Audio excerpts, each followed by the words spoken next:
Ruth Haley Barton, in Strengthening a Soldier Leadership, writes, without the regular experience of being received and loved by God in silence, we are vulnerable to a kind of life that is driven by a profound emptiness that we are seeking to fill through performance and achievement. Right? Sometimes we get so caught up in the busyness Mark Laberton calls the mesmerizing rhythms of our culture. We get so caught up in these rhythms that we lose track of why we are even moving so fast in the first place. Right? You withdraw for a little bit and you're like, what am I doing? Why am I living like this? Sometimes we need these patterns of withdrawal. Sabbath, right? We need these patterns of withdrawal to even know what's going on inside of us. To hear what God might be saying to us. Right? Because when you're in the busyness, you get so focused on all the external things, you lose touch of what's going on internally. Second, you get so focused on everyone else's voice, your boss, your child, your coworker, all these other voices start to dominate your head and you lose track of the speaking voice of God.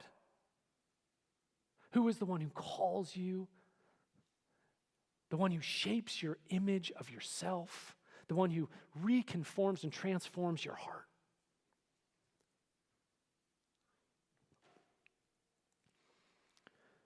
Now, my assumption is, there's a couple different ways to respond to this.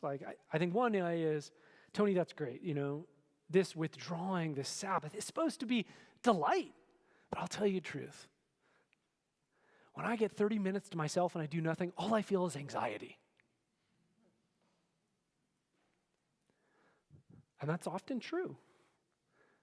Because we get so caught up in all the things that when you actually withdraw from those things, it can take 120 minutes to actually get to the place where your body and your mind will settle enough that you can actually experience some level of delight and peace and rest.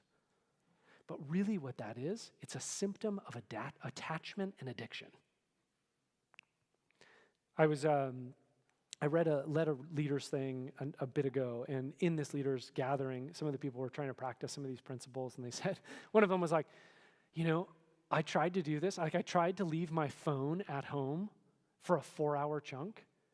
And this person was like, I experienced a level of anxiety that I have not experienced in a long time. And this person had no idea that just leaving her phone was going to do that. Because so many of us, right, we have the phone with us all the time. We have the phantom vibration thing. We're constantly checking. We feel like if we're not checking our phone, we're not alive. Sometimes we experience anxiety when we remove things that we've grown attached to.